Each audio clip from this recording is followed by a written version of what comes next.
Hi, welcome to this SQL tutorial video, and today we're going to look at comparing two seemingly identical tables and working out the difference between the two. So let's imagine you've got a table that is the current version of the table, and you've got a table that is from yesterday's backup, and you want to work out the differences between those two tables, if there are any.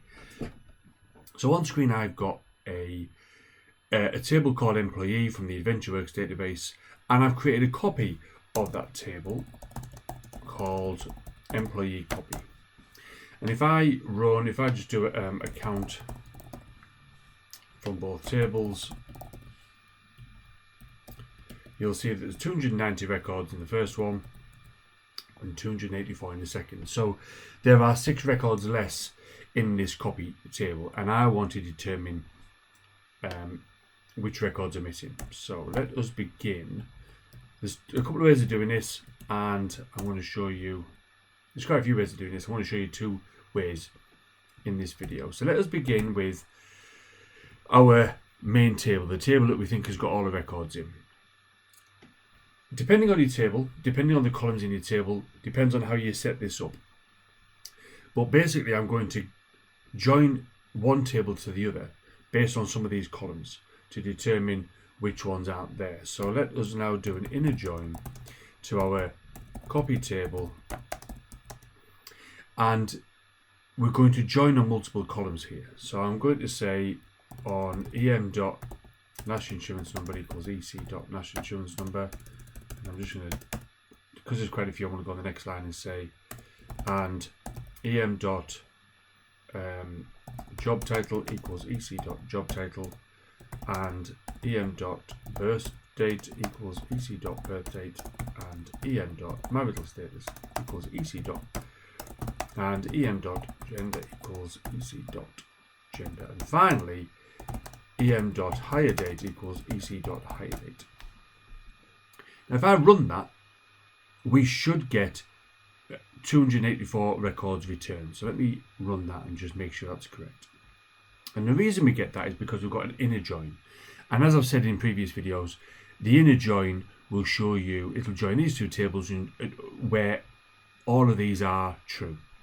So join this employee table to my employee copy table where the national ID number is true, the job title is true, and all the rest of the conditions are true. Fine, if that's kind of what we want to do, but it isn't. We want to see the differences. So if we do a left outer join, and again I've shown this in a previous video, I'll put a link to the video, the left outer join and the inner join video, in the description of this one. But if I run a left outer join, what that's going to do, you'll now see there's 290 rows here, and actually I'm just going to do an order by we've got 290 rows, which is how many rows there are in the first table. Because we've done a left outer join, what that means is get me all the data from this table, and if these match, get me the data from the right hand table as well. So in order to prove that, if I go across here, we've got a record here, this record here that is on row number 12, everything is null. That means there isn't a matching record in the employee copy table for the record in row number 12. And if we go further down, I think it's row 80, again we're missing a record here. So the record with business entity ID 80 in the employee table is missing from the employee copy table, which is why we're getting all of these nulls. Now we've got those nulls, we can use those nulls. So we can say here where ec dot any column at all, but we'll go for the business entity ID, is null, because where the record is missing, the value will be null. So now if I execute that, we should get 6 records. Those records have a value in the employee table, but if we go across here, they will all be null when it comes to the employee copy table, and those are the 6 that you're missing. So in that case, if you wanted to put them into your copy table, depending on your setup of your table, if I just do em.star, so we're only getting the data from our employee table, we can then above that say insert into our copy table and then we can put the data in. So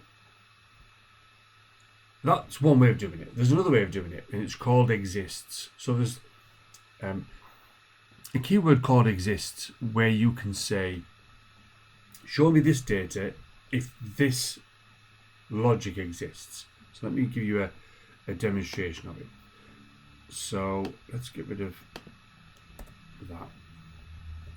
Again, we're going to begin with our, we're going to begin with our human resources employee table. So you can say here, show me everything from this table, and then you can say where exists. And the syntax is you do where exists, and then within brackets you put another SQL statement, joining the SQL statement in here to the outer SQL statement here.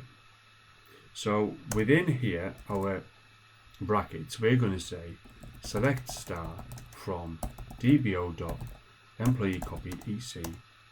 And this isn't a join, you don't put on here, this is a select statement, so you do where. And then within here you do the same logic, the same joins here. And so let me just get rid of this for the time being. So what we've got here, it says get me everything from the employee table where exists, get me everything from the copy table where these match. So if I run that, we should get 284 records, because there are 284 records in here that match the outer table. We're only returning the outer table, but we are doing an exists against this table to work out where there is a match. Now actually what we want is the opposite. We want to see where there isn't a match. So we simply change the syntax and say where not exists. And if we run that, we should get our 6 records. So what this is doing, within these brackets, it will do this select based on this table here in the outer element of our larger select. It will do this select, and depending on whether this says exists or not exists, it will determine what values to return from our outer select. Now, I hope that example helps. I hope my